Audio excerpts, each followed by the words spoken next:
यहाँ पर हम देखते हैं derivation of potential energy.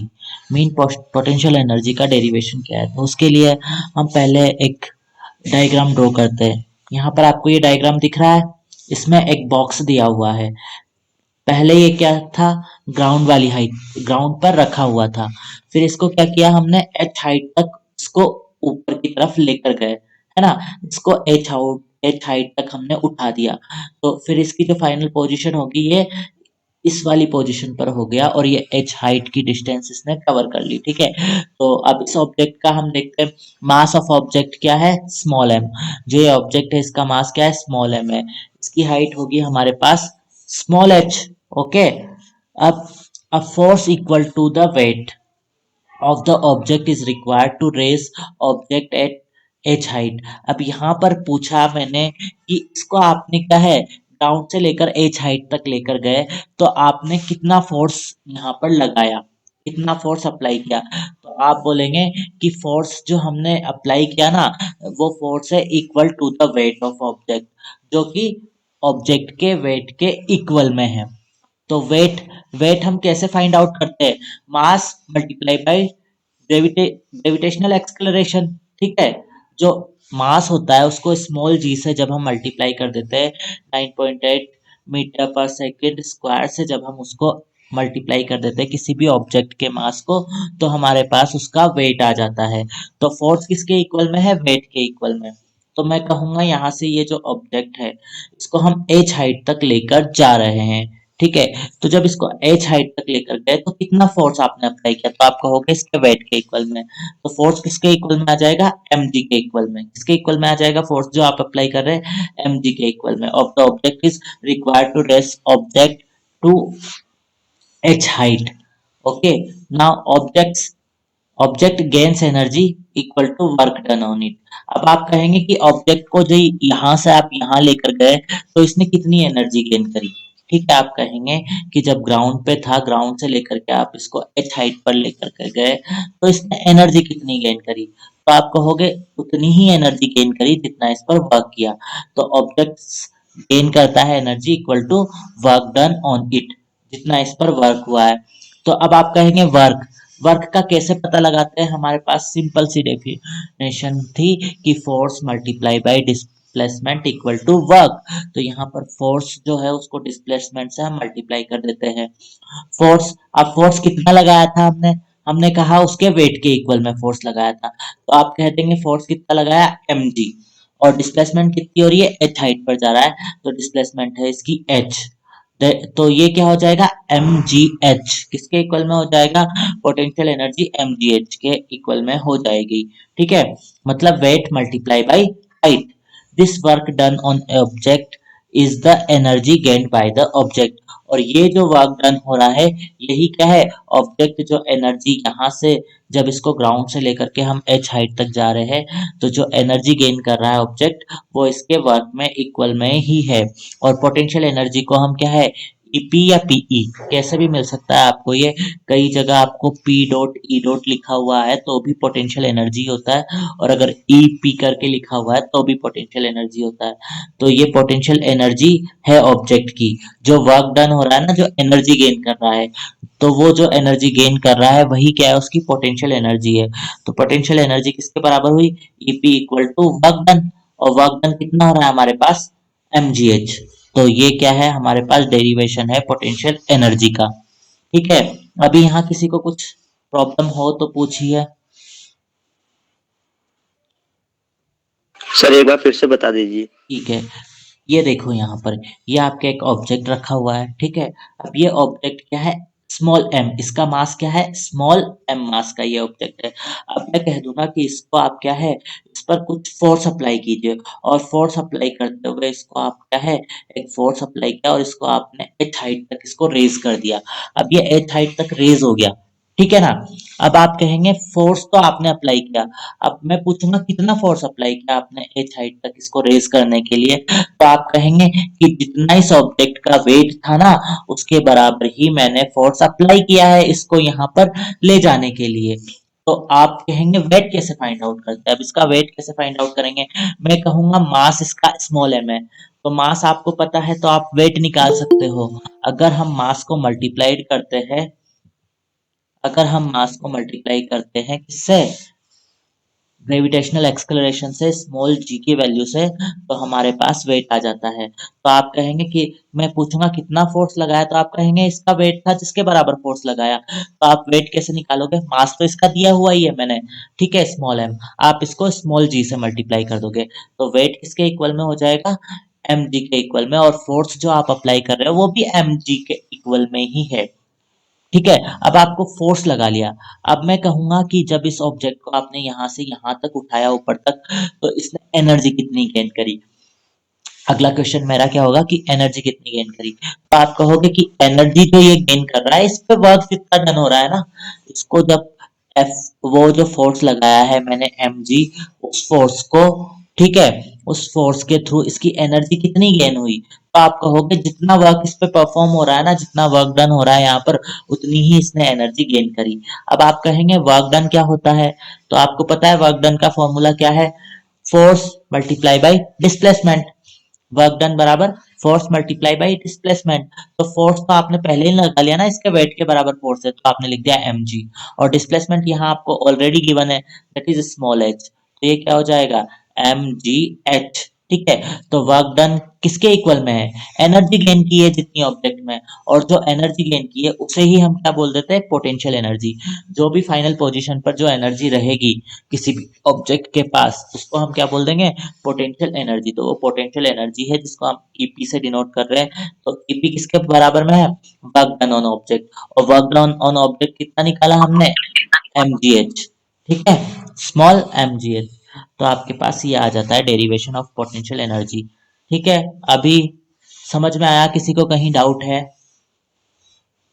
No sir. बाकी स्टूडेंट्स,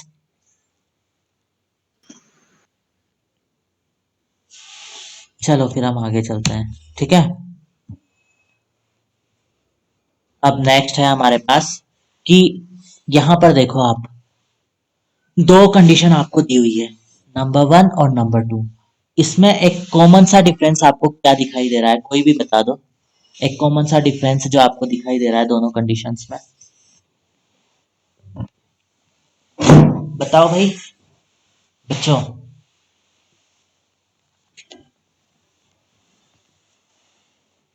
इस, सर पाथ वाले में।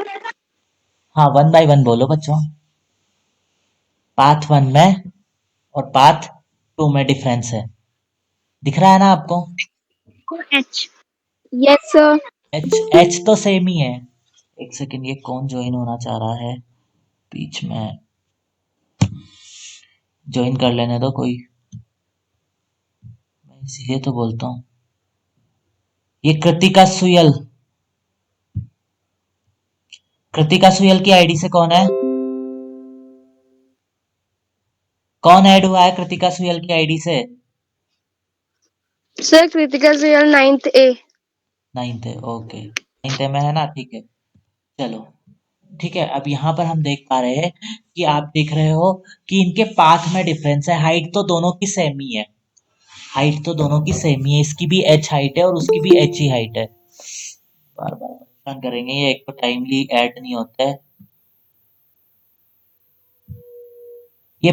प्रियांशु, आप टाइम पर ऐड क्यों नहीं होते, मैं बात को एंट्री नहीं दूंगा, बीच बीच में क्लास डिस्टर्ब करेंगे तो आप या तो जी सूट आईडी से ज्वाइन हो जाया कीजिए डायरेक्टली, या फिर बार बार एंट्री देने के बीच में क्लास डिस्टर्ब होती है। तो आपको पता है 12 बजे क्लास स्टार्ट हो जानी है, तो फिर 12 बजे ही आपको ज्वाइन कर लेना है।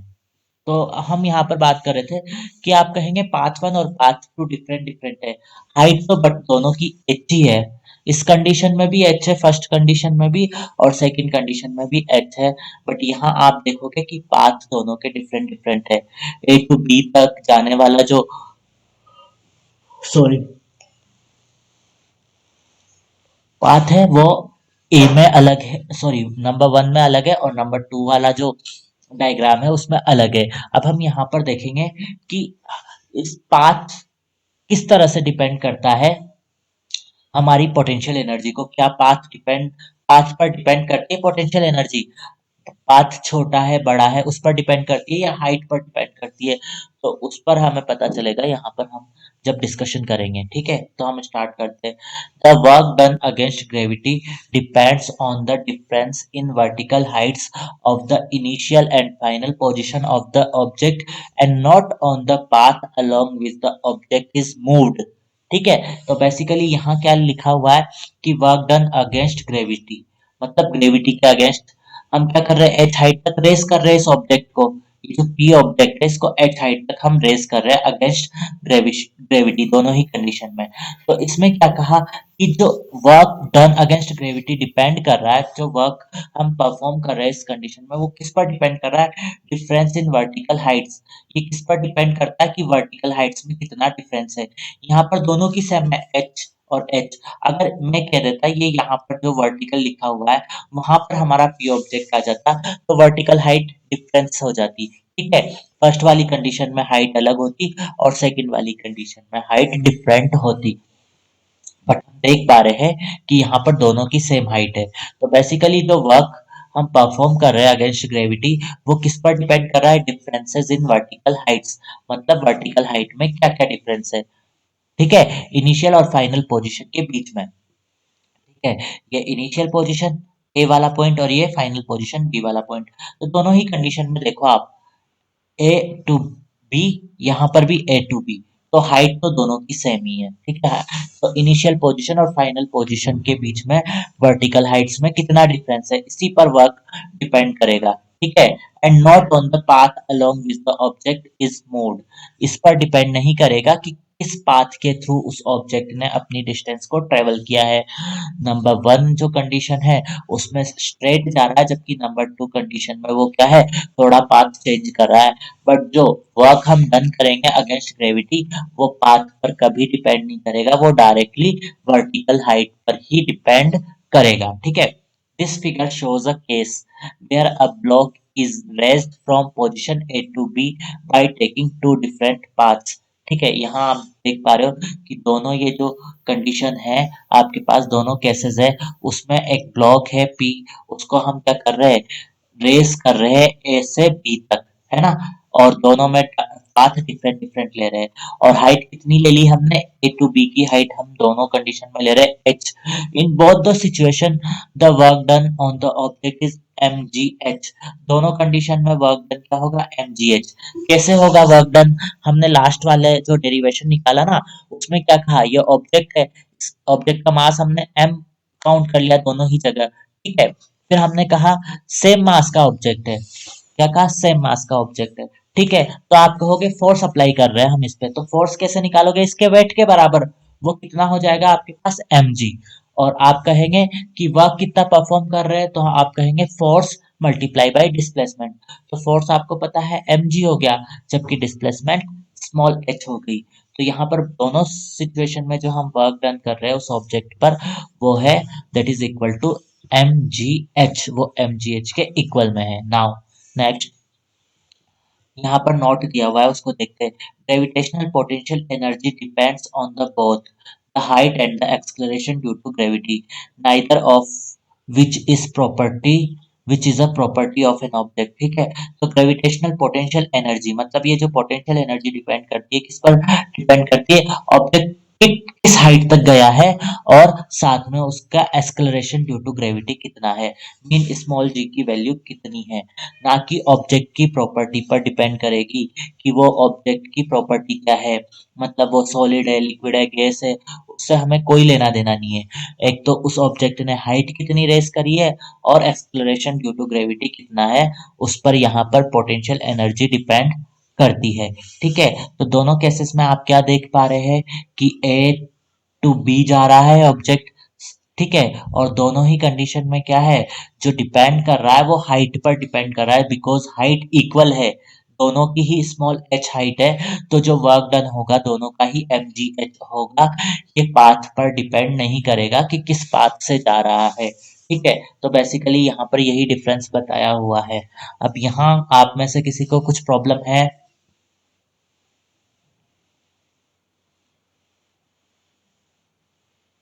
स्टूडेंट्स,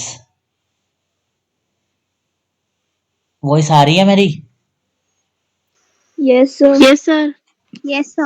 किसी को यहाँ पर कोई डाउट हो, कोई प्रॉब्लम आ रही हो तो बताइए, फिर मैं अदरवाइज नेक्स्ट। No, sir. चलो नेक्स्ट पे जा। No, sir. ओके, तो नेक्स्ट है आपके पास छोटा सा topic, elastic potential energy. Mean बहुत सारे ऑब्जेक्ट ऐसे होते हैं जो इलास्टिक होते हैं। इलास्टिक मीन क्या करते हैं, उनको हम कंप्रेस और स्ट्रेच दोनों कर सकते हैं। ऐसे object, elastic object mean that can be compress और stretched, these are known as elastic objects. Okay, तो here we are having elastic potential energy. तो यहाँ पर देखते हैं क्या होती है basically elastic potential energy. The energy available for use when a deformed elastic object is returned to its original configuration is called elastic potential energy। तो ऐसी एनर्जी जो अवेलेबल हो जब क्या करे, एक डिफॉर्म इलास्टिक ऑब्जेक्ट रिटर्न कर जाता है अपनी ओरिजिनल कॉन्फ़िगरेशन को, तो उसे हम बोल देते हैं इलास्टिक पोटेंशियल एनर्जी।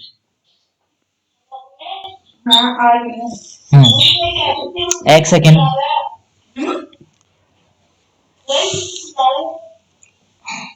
यहाँ देखो आप, हमने कहा कि energy available, one second, energy available for use when a deformed elastic object returns to its original configuration is called elastic potential energy। तो यहाँ पर हमने क्या कहा कि कोई एक ऑब्जेक्ट है जो कि स्ट्रेचेबल है या फिर कंप्रेसेबल है।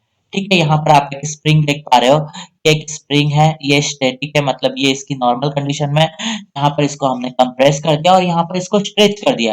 ये टू डिफरेंट डिफरेंट कंडीशन हमारे यहाँ पर दिखाई दे रही है। ठीक है, अब हमने कहा कि एनर्जी अवेलेबल फॉर यूज, जो एनर्जी बची हुई है अवेलेबल है यूज करने के लिए जब हम इसको डिफॉर्म कर रहे हैं। डिफॉर्म करना मतलब ये स्टैटिक कंडीशन है, ये दोनों ही कंडीशन में डिफॉर्म हो रही है।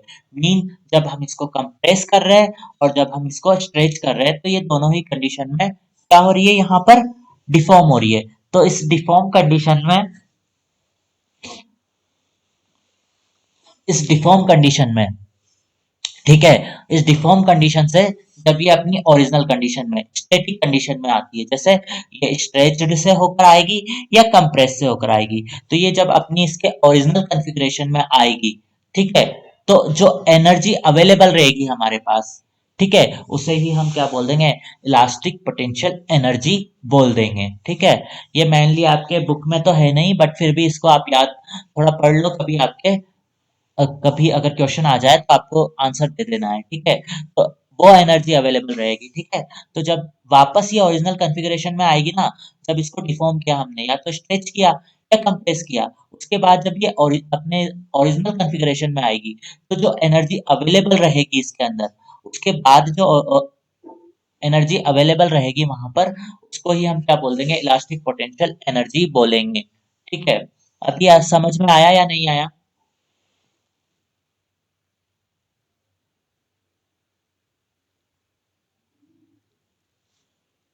कुछ तो रिप्लाई कर दो भाई, यस और नो। सर आ गया। है ना, मीन क्या है, जब ये इसकी ओरिजिनल कंडीशन में थी, फिर हमने इसको ये डिफॉर्म किया, या तो कंप्रेस करके या स्ट्रेच करके। ठीक है, और डिफॉर्म होने के बाद जब इसको लीव किया, तो वापस से जब ये इसके ओरिजिनल कॉन्फ़िगरेशन में आ रही है, तो एनर्जी जो इसके पास बची हुई है, ठीक है, उस कंडीशन में वही क्या होती है, इलास्टिक पोटेंशियल एनर्जी होती है। ठीक है, अब हम आगे चलते हैं। The length of a spring when no external forces are acting on it is called the relaxed length of the spring। तो क्या कहना चाह रहे हैं कि यहाँ पर जब इस स्प्रिंग पर कोई भी एक्सटर्नल फोर्सेस एक्ट नहीं कर रहे हैं, ठीक है, कोई भी एक्सटर्नल फोर्सेस इस स्प्रिंग पर एक्ट नहीं कर रहे, तो इसकी जो लेंथ है वो बोलते हैं relaxed length of the spring. मतलब ये वाली कंडीशन, फर्स्ट वाली कंडीशन, इस वाली कंडीशन में आप देखोगे कि कोई भी एक्सटर्नल फोर्स हम नहीं लगा रहे, स्टैटिक वाली जो कंडीशन दी है वहां पर हम कोई भी एक्सटर्नल फोर्स अप्लाई नहीं कर रहे, तो ये क्या है, रिलैक्स्ड लेंथ है स्प्रिंग की। ठीक है, now when an external force is applied, it could be compresses or stretches, अब हम कोई एक्सटर्नल फोर्स लगा रहे हैं, या तो हम कंप्रेस कर रहे हैं उस स्प्रिंग को या फिर स्ट्रेच कर रहे हैं, कंप्रेस कर रहे हैं या स्ट्रेच कर रहे हैं the spring, elastic potential energy is stored in the spring. तो ठीक है, तो उस वाली कंडीशन में क्या हो जाएगी, बिकॉज जब हम इसको कंप्रेस करेंगे या फिर इसको स्ट्रेच करेंगे तो हम कुछ फोर्स तो अप्लाई करेंगे ही ना इस पर, तो वहां पर क्या होगा, इसकी इलास्टिक पोटेंशियल एनर्जी गेन होगी और वो क्या कर जाएगी, इसमें स्प्रिंग के अंदर स्टोर कर जाएगी। ठीक है, the amount of energy depends on the distance the spring is compressed और stretch from its relaxed length. तो इसकी रिलैक्स्ड स्ट्रेंथ पे जब ये थी, उससे कितनी लेंथ इसकी या तो कंप्रेस हो रही है या स्ट्रेच हो रही है, उस डिस्टेंस पर डिपेंड करेगी इसके अंदर जो स्टोर हो रही है रिलैक्स, जो पोटेंशियल एनर्जी स्टोर हो रही है वो इस पर डिपेंड करेगी। इलास्टिक पोटेंशियल एनर्जी जो इसके अंदर स्टोर हो रही है वो डिपेंड करेगी कि कितनी डिस्टेंस पर ये कंप्रेस हो रही है या कितनी डिस्टेंस पर ये स्ट्रेच हो रही है। मगर अगर मीन ये है कि अगर हमने इसको बहुत कम क्या किया, कंप्रेस किया, तो कम इलास्टिक पोटेंशियल एनर्जी होगी, वैसे ही स्ट्रेच भी कम किया तो इलास्टिक पोटेंशियल एनर्जी भी कम होगी। बट बट अगर हम इसको बहुत ज्यादा कंप्रेस कर रहे हैं तो इलास्टिक पोटेंशियल एनर्जी भी बहुत ज्यादा होगी, और अगर हम इसको क्या कर रहे हैं, बहुत ज्यादा स्ट्रेच कर रहे हैं, तो उसकी इलास्टिक पोटेंशियल एनर्जी होगी वो भी बहुत ज्यादा होगी। तो इस वाली कंडीशन में, जो स्टैटिक कंडीशन में, यहाँ पर कोई एक्सटर्नल फोर्स अप्लाई नहीं हो रहा, इसको हम बोलते हैं relaxed length of the spring. ठीक है, बट जब इस पे कोई फोर्स अप्लाई कर रहे हैं, या तो इसको कंप्रेस कर रहे हैं या इसको स्ट्रेच कर रहे हैं, तो दोनों ही कंडीशन में यहाँ पर क्या होगा, इसमें इलास्टिक पोटेंशियल एनर्जी स्टोर्ड होगी, और वो अमाउंट इस पर डिपेंड करेगा कि कितना कंप्रेस कर रहे हैं और कितना स्ट्रेच कर रहे हैं, उसकी डिस्टेंस पर डिपेंड करेगा। डिस्टेंस ज्यादा होगी अगर कंप्रेस और स्ट्रेच करने की, इसका मीन इलास्टिक पोटेंशियल एनर्जी जो स्टोर हो रही है जो हमारी स्प्रिंग में, वो भी ज्यादा हो गई होगी। ठीक है, Yes, sir. Okay next. अब आपके पास आता है law of conservation of energy. आपने सुना होगा, कंजर्वेशन ऑफ एनर्जी होता है, कंजर्वेशन ऑफ मास होता है। इसका मीन सभी में सेम है कि मतलब ना तो हम एनर्जी मास को क्रिएट और डिस्ट्रॉय कर सकते थे, उसी तरह हम एनर्जी को भी क्या है, क्रिएट और डिस्ट्रॉय नहीं कर सकते। तो उसी को देखते हैं। This one is law of conservation of energy. So energy can never be created or destroyed, just converted from one form into another form. This is called the law of conservation of energy. तो energy को ना तो हम create कर सकते हैं ना ही destroy कर सकते हैं, इसको क्या कर सकते हैं हम, just convert from one form into another form.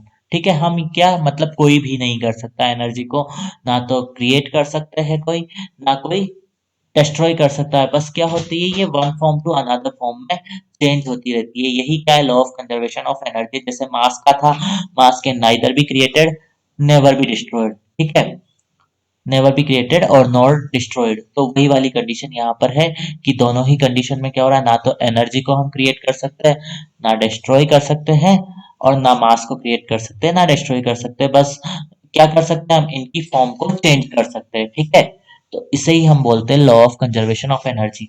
अब यहाँ पर थोड़ा हम इसको डिस्क्राइब कर लेते हैं। ठीक है, अब आपके पास एक ऑब्जेक्ट है जिसका मास दिया हुआ है स्मॉल एम।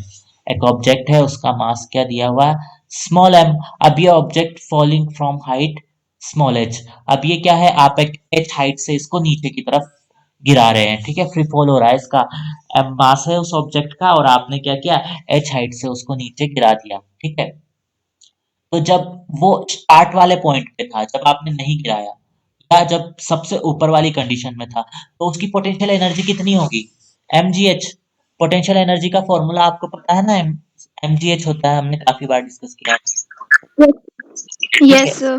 तो स्टार्टिंग में उसकी जो पोटेंशियल एनर्जी होगी वो mgh होगी। अब चूंकि वो स्टार्टिंग पॉइंट पर ही है, मतलब रुका हुआ है, तो काइनेटिक एनर्जी जीरो हो जाएगी। काइनेटिक एनर्जी किन ऑब्जेक्ट्स में होती है बताओ। Sir, moving object. यस, जो भी ऑब्जेक्ट मूविंग होते हैं, मोशन में होते हैं, उनमें काइनेटिक एनर्जी होती है। बट स्टार्टिंग पॉइंट पर तो वो रुका हुआ ही है ना, तो वहां पर पोटेंशियल एनर्जी मैक्सिमम होगी, जो कि mgh के इक्वल में होगा, और उसकी काइनेटिक एनर्जी जीरो होगी। अब ये बॉल है, इस बॉल की बात कर रहे हैं हम, एक बॉल है ये स्मॉल एम ऑब्जेक्ट की। As ball falls its potential energy will change into kinetic energy. तो जैसे ही ये बॉल हम गिराते हैं तो जो अब ये एनर्जी गेन कहाँ से करेगी, आप कहेंगे काइनेटिक एनर्जी। मैं कहूंगा जैसे ही बॉल गिरती है तो इसमें कौन सी एनर्जी आ जाएगी, तो आप कहेंगे काइनेटिक एनर्जी आ जाएगी। अब ये काइनेटिक एनर्जी आएगी कहाँ से, जो पोटेंशियल एनर्जी स्टोर थी ना उस वाले कंडीशन में, वो चेंज हो रही है अब काइनेटिक एनर्जी में। तो as ball falls its potential energy will change into kinetic energy. तो जैसे ही बॉल गिरना स्टार्ट करती है इसकी पोटेंशियल एनर्जी चेंज होने लगती है काइनेटिक एनर्जी में। As the ball continuous to fall, और बॉल कंटिन्यूअस का फॉल करती रहती है, the potential energy would decrease while its kinetic energy will increase. तो जैसे जैसे बॉल क्या है ग्राउंड के नजदीक आती है वैसे वैसे उसकी पोटेंशियल एनर्जी तो कम होती जाती है और काइनेटिक एनर्जी बढ़ती जाती है, बिकॉज जो पोटेंशियल एनर्जी का अमाउंट है वो काइनेटिक एनर्जी के अमाउंट में कन्वर्ट होता रहता है। तो पोटेंशियल एनर्जी बहुत कम होती जाएगी और काइनेटिक एनर्जी बढ़ती जाएगी। ठीक है। When the object is about to reach the ground, जैसे ही ऑब्जेक्ट पहुंचने वाला है h जीरो हो गया, मतलब h बिल्कुल पास आ गया, तो इसकी जो v है, मतलब इसकी जो वेलोसिटी होगी वो हाईएस्ट होगी। ठीक है, गिरने की जो स्पीड होगी इसकी वो हाईएस्ट होगी ना। जैसे जैसे कोई भी ऑब्जेक्ट है अगर आप ऊपर गिराते हैं तो जब वो ग्राउंड पे आता है ना तो उसकी स्पीड सबसे ज्यादा ग्राउंड के जस्ट पास होती है जब टच करने वाला होता है बॉल। तो यहाँ पर भी क्या है, जैसे ही h जीरो हुआ इसका भी हाईएस्ट हो गया, therefore the kinetic energy would be the largest and potential energy would the least। तो काइनेटिक एनर्जी तो लार्जेस्ट हो जाएगी इस वाली कंडीशन में, और जो पोटेंशियल एनर्जी है वो लेस्ट हो जाएगी, मतलब सबसे कम हो जाएगी। नाउ हम देखेंगे दो, इससे हमें क्या पता चल रहा है कि potential energy plus kinetic energy constant है। कांस्टेंट मतलब दोनों की वैल्यू सेम है। पहले वो वाली कंडीशन में क्या थी, वो पोटेंशियल एनर्जी में से थी, जब एच हाइट पर था गिरा नहीं रहे थे तो पोटेंशियल एनर्जी के फॉर्म में थी वही एनर्जी। ठीक है, वही जो वैल्यू थी वो पोटेंशियल एनर्जी के फॉर्म में थी। बट जब वो ग्राउंड के जस्ट टच होने वाली थी तो वो सारी वैल्यू किस में कन्वर्ट होगी, काइनेटिक एनर्जी के फॉर्म में कन्वर्ट होगी, because of potential energy zero होगी और काइनेटिक एनर्जी मैक्सिमम होगी। तो इन दोनों की ये क्या है, कांस्टेंट होते हैं दोनों का, अगर हम सम निकाले तो वो कांस्टेंट होगा, मतलब वो चेंज नहीं होगा। तो पोटेंशियल एनर्जी को हम किसके थ्रू डिनोट करते हैं, mgh के थ्रू, और काइनेटिक एनर्जी को हाफ एम वी स्क्वायर। तो mgh plus half M V square क्या होगा, कांस्टेंट होगा, मीन एक फिक्स वैल्यू होगी। ठीक है, तो यहाँ पर यही दिया हुआ है, the sum of kinetic energy and potential energy of an object its total mechanical energy. ठीक है, तो काइनेटिक एनर्जी और पोटेंशियल एनर्जी जो ऑब्जेक्ट की होती है उसका वो जो सम होती है टोटल मैकेनिकल एनर्जी। अगर मैं कहूँ mgh plus half M V square equal to constant भी लिख सकते हो या मैकेनिकल एनर्जी भी लिख सकते हो, क्योंकि मैकेनिकल एनर्जी इन दोनों से ही मिलकर बनती है, पोटेंशियल एनर्जी और काइनेटिक एनर्जी से। तो इन दोनों का सम क्या होता है, मैकेनिकल एनर्जी होता है। ठीक है, अब इसको मैं एक और बार आपको डिस्क्राइब कर देता हूँ। हमारे पास एक बॉल है, ठीक है, अब उस बॉल को हम क्या कर रहे हैं, उसका मास क्या है, स्मॉल m है, और उसको h हाइट से हम नीचे की तरफ फ्री फॉल में डाल रहे हैं, मतलब नीचे की तरफ गिरा रहे हैं। ठीक है, तो जब वो फर्स्ट वाली कंडीशन में जब स्टार्टिंग पॉइंट होगी सबसे ऊपर तो उसकी पोटेंशियल एनर्जी मैक्सिमम होगी, और वो कितनी होगी, mgh के इक्वल में, और काइनेटिक एनर्जी उस कंडीशन में जीरो होगी। पर जैसे ही बॉल को हम नीचे की तरफ गिराते हैं तो क्या होगा, उसकी जो पोटेंशियल एनर्जी है वो धीरे धीरे काइनेटिक एनर्जी में कन्वर्ट होती रहेगी। ठीक है, और क्या होगा, जैसे जैसे उसकी काइनेटिक एनर्जी बढ़ेगी बॉल की वैसे वैसे पोटेंशियल एनर्जी डिक्रीज होगी। As kinetic energy increases its potential energy decreases. Finally क्या हो गया, ग्राउंड के पास आ गई वो बॉल और एच जो हो गया वो जीरो हो गया। ठीक है, उस वाली कंडीशन में, बट वेलोसिटी तो होगी v, वो मैक्सिमम होगा इस वाली कंडीशन में, क्योंकि सारी की सारी जो पोटेंशियल एनर्जी है वो काइनेटिक एनर्जी में कन्वर्ट हो चुकी होगी। तो v जो होगा वो मैक्सिमम या हाईएस्ट होगा। ठीक है, इसलिए काइनेटिक एनर्जी क्या हो जाएगी, जब ग्राउंड के पास आएगी लार्जेस्ट हो जाएगी और potential energy would be least. Okay, so potential आप हमें इससे क्या पता चला कि पोटेंशियल एनर्जी और काइनेटिक एनर्जी क्या है, कांस्टेंट है। ठीक है, दोनों का सम एक ही होता है। ठीक है, जो कि मैकेनिकल एनर्जी के इक्वल में होता है। ठीक है, यही था आपके पास law of conservation of energy. अब पूछो यहाँ पर किसी को प्रॉब्लम हो इस वाले डेरिवेशन में। No sir. चलो हम नेक्स्ट चलते हैं, ठीक है। फिर यहाँ पर एक नोट दिया हुआ है, पहले इसको पढ़ लेते हैं। During the free fall of the object, the decreases the decrease in potential energy at any point in its path appears as an equal amount of increase in kinetic energy। ठीक है, जैसे ड्यूरिंग फ्री फॉल हो रहा है किसी भी object का। Free fall का मीन बता सकते हो आप, क्या होता है फ्री फॉल बेसिकली? हमने मोशन वाले चैप्टर में पढ़ा भी है। कोई भी बताओ फ्री फॉल का mean. Sir, when an object fall under the force of gravity, that is known as free fall. Yes very good, सही बोला आपने। जब भी कोई ऑब्जेक्ट क्या हो रहा है, ग्रेविटी के अगेंस्ट अंडर वर्क कर रहा है, नीचे की तरफ अट्रैक्ट हो रहा है, तो उसको हम बोल देते हैं फ्री फॉल। ठीक है, जब ग्रेविटी के अंडर वो नीचे की तरफ अट्रैक्ट हो रहा है ग्राउंड की तरफ, तो उसको हम बोल देते हैं फ्री फॉल। तो यहाँ पर भी यही कह रहे हैं कि जब फ्री फॉल हो रहा है, ठीक है, किसी भी ऑब्जेक्ट का, तो decrease in potential energy at any point in its path appears an equal amount of increase in kinetic energy। तो आप कहेंगे फ्री फॉल हो रहा है, अब उसकी पोटेंशियल एनर्जी मैक्सिमम है, जैसे ही वो गिरा तो उसकी पोटेंशियल एनर्जी कुछ कम हुई। ठीक है, उसकी पोटेंशियल एनर्जी कुछ कम हुई, तो आप कहेंगे कितनी कम हुई? जितनी कम हुई ना उसकी पोटेंशियल एनर्जी, उतना ही अमाउंट उसकी काइनेटिक एनर्जी में चेंज हो जाएगा, उतना ही अमाउंट उसकी काइनेटिक एनर्जी में इंक्रीज हो जाएगा। ठीक है, so there is thus a continual transformation of gravitational potential energy into kinetic energy। तो इसी तरह एक कंटिन्यूअल ट्रांसफॉर्मेशन होता रहता है, जैसे जैसे पोटेंशियल एनर्जी कम होती जाती है, इक्वल अमाउंट में जो काइनेटिक एनर्जी है वो इंक्रीज होती चली जाती है। तो ये कांस्टेंट हुआ, मीन वैल्यू तो चेंज नहीं हो रही ना। ठीक है, तो इसी कंडीशन को वहां पर बता हुआ है कि जब भी कोई ऑब्जेक्ट गिरता है तो उसकी पोटेंशियल एनर्जी तो घटती है, बट उसकी काइनेटिक एनर्जी बढ़ जाती है। मतलब एनर्जी वही रहती है, एनर्जी तो कंजर्व्ड है ना, पहले वो पोटेंशियल एनर्जी के फॉर्म में थी, फिर बाद में वो काइनेटिक एनर्जी के फॉर्म में आ गई, बट जो अमाउंट था वो फिक्स था। पहले भी 20, अगर वहां पर अमाउंट 20 जूल अमाउंट मान लो आप एनर्जी का था, तो बाद में भी 20 रहा। पहले 20 जूल पोटेंशियल एनर्जी के फॉर्म में थी, बट बाद को वो 20 जूल क्या होगी, काइनेटिक एनर्जी के फॉर्म में होगी। मीन क्या है, एनर्जी बदली तो नहीं ना। ठीक है, वो पहले एक फॉर्म से दूसरे फॉर्म में कन्वर्ट हो गई, पहले वो पोटेंशियल एनर्जी के फॉर्म में थी, फिर बाद को वो काइनेटिक एनर्जी के फॉर्म में हो गई। ठीक है, इससे आपको क्या पता चला कि एनर्जी क्या है, इंक्रीज और डिक्रीज नहीं हो रही, बस वो क्या है, फॉर्म चेंज कर रही है, potential energy to kinetic energy के फॉर्म में कन्वर्ट हो रही है।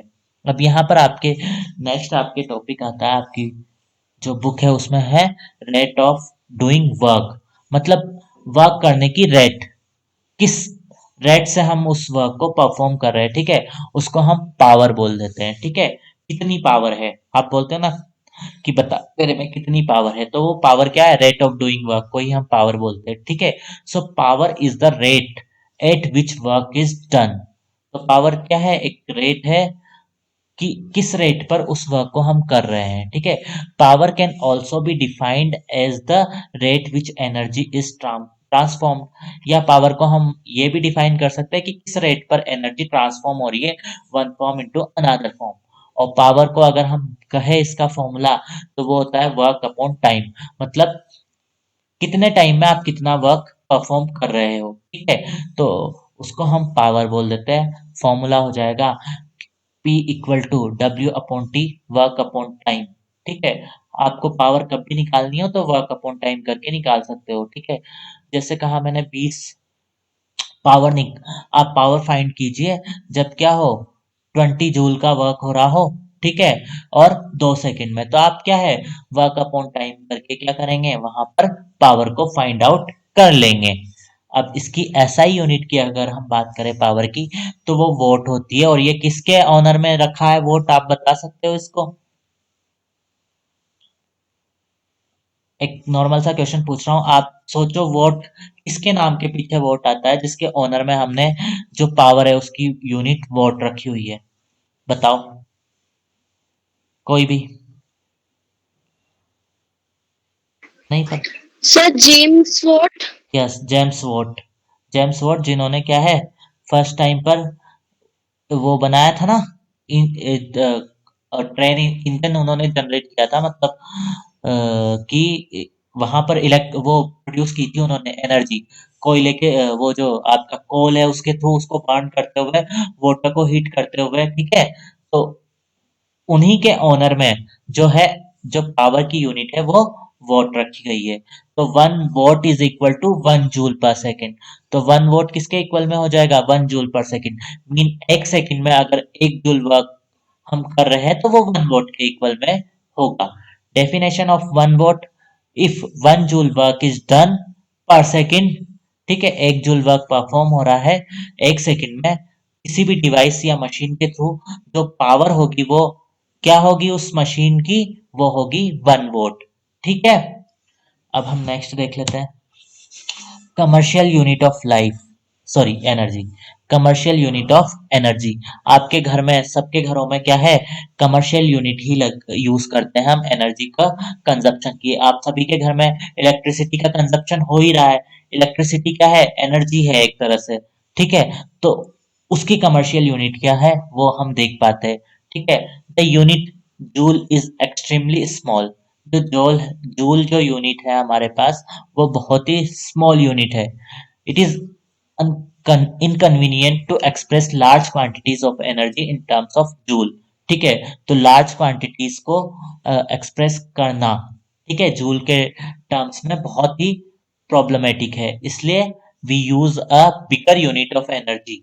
इसलिए हम एक बिगर यूनिट यूज कर रहे हैं एनर्जी की, that is known as kilowatt hour, ठीक है, के डब्ल्यू एच। और इसमें आप देखोगे कि के स्मॉल होता है, वोट का डब्ल्यू कैपिटल होता है और आर का एच स्मॉल होता है। इस called commercial unit of life, sorry commercial unit of energy.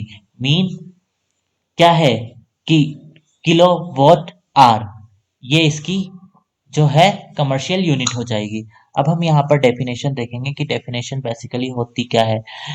Definition of 1 kilowatt hour: if a machine or a device of power 1 kilowatt hour or 1000 watt is used continuously for 1 hour, it will consume 1 kilowatt energy, ठीक है। अगर हम बात करें एक machine या device लगा हुआ है आपके घर पे, ठीक है, मैं कहूँ आपके घर पे फ्रिज लगा हुआ है या आपकी वॉशिंग मशीन लगी हुई है, ठीक है। अब वो क्या है, आपने पढ़ा होगा कितने वोट की है, आपको ये तो पता होता होगा कि कितने वोट की है, ठीक है। तो आप कहते हो कि 1000 वोट का है, ये जो आपका आर्टिकल है वो 1000 वोट का है, 500 वोट का है। जैसे एलईडी की बात करते हैं, 60 वोट एलईडी है या 10 वोट एलईडी है, तो वो वोट है ना, वो उसकी पावर है, ठीक है।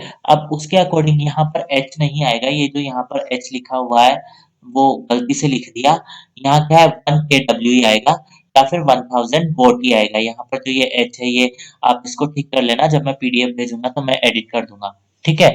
तो यहाँ 1 किलोवाट की उसकी पावर है या 1000 वोट उसकी पावर है, ठीक है। अब उसको अगर हम क्या करें, 1 आवर तक कंटिन्यूअसली यूज कर रहे हैं, ठीक है, तो जो एनर्जी कंज्यूम होगी वो क्या हो जाएगी? 1 किलोवाट आवर, ठीक है। वन 1 किलोवाट तो क्या है, उसकी पावर है बेसिकली। और अगर उसको 1 आवर तक हमने कंटिन्यूअसली यूज किया, तो जो लार्जर यूनिट ले ली वो क्या ले ली हमने? 1 किलोवाट आवर ले ली। और 1 kilowatt hour is the energy used in 1 hour, ठीक है। तो 1 किलोवाट आवर जो है वो क्या है? एनर्जी है 1 आवर में यूज की हुई at the rate of 1000 vote, ठीक है। जो कि 1000 वोट का जो आपका आर्टिकल है वो 1 आवर तक जब कंज्यूम करेगा जो एनर्जी, तो वो जो फाइनल एनर्जी जो सम आएगी वो आ जाएगी 1 किलोवाट आवर। और 1 किलोवाट आवर किसके इक्वल में होता है? 1 किलोवाट इंटू 1 आवर। तो 1 किलोवाट में कितने होते हैं? 1000 वोट। और 1 आवर में कितने सेकंड होते हैं? 300, सॉरी 3600 सेकेंड्स। तो ये हमारे पास ये आ जाएगा 3,60,000 जूल। और इसको हम अगर लिखना चाहेंगे तो इसको हम लिख सकते हैं 3.6 मल्टीप्लाई 10⁻⁶ जूल। ये आपके पास एक यूनिट है, इसको आपको लर्न कर लेना है, यहाँ से डायरेक्ट पूछ लिया जाता है, ठीक है। तो ये क्या है, कमर्शियल यूनिट ऑफ एनर्जी है जो आपके घरों में यूज किया जाता है। मीन की कितनी देर तक आप जो आपका ऑब्जेक्ट है, जो पावर उस पे दी हुई है, उसको कितने टाइम के लिए आप यूज कर रहे हैं। ठीक है, तो KWH में निकाल लिया जाता है इसको। ठीक है, अभी यहाँ पर किसी को कुछ प्रॉब्लम, कुछ समझ में नहीं आ रहा हो?